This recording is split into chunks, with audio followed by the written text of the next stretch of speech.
Moi, ce que j'ai envie de dire, c'est que la loi AGEC, elle a vraiment été la transposition législative d'une dynamique qui était plus large.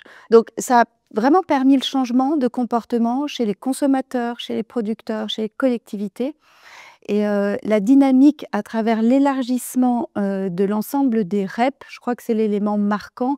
L'objectif, ça a été de regarder dans nos maisons qu'est-ce qui était en stock et de décider de l'organisation finalement d'une nouvelle filière REP, et donc particulièrement fière de ces choses-là.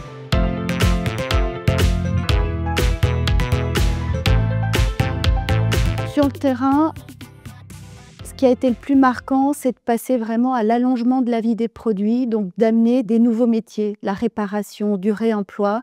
Et même si le chemin est encore long devant nous, on se réapproprie des anciens métiers. Et finalement, c'est ça qui est intéressant, c'est renouveler ces métiers-là, les déployer sur la réparation et le réemploi. Il y a beaucoup d'objectifs dans la loi AGEC, qualitatifs, quantitatifs. Des petites révolutions aussi sur le réemploi et la réparation. Et ça, c'est très structurant dans l'action des éco-organismes aujourd'hui, voire même dans le fait que les distributeurs et les fabricants se sont emparés de ces sujets de réemploi et de réparation. Et les acteurs économiques, en fait, s'en sont emparés. Et je dirais que dans le bilan de la loi AGEC, il y a eu quand même, on va dire, un changement de pratique et de manière de faire entre nous, les éco-organismes, et chez Ecomaison, effectivement, et les fabricants et les distributeurs. Donc c'est 17 000 entreprises pour Ecomaison, donc ça lance des dynamiques très très fortes.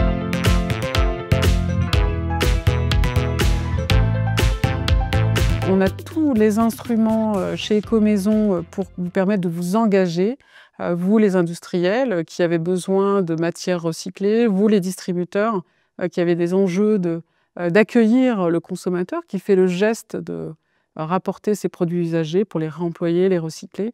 Donc engagez-vous, innovez, faites-nous des propositions qui vont dans le sens de l'innovation et de l'industrialisation du recyclage sur nos territoires. On vous donnera la visibilité nécessaire pour vous engager dans la durée avec une stabilité de notre accompagnement.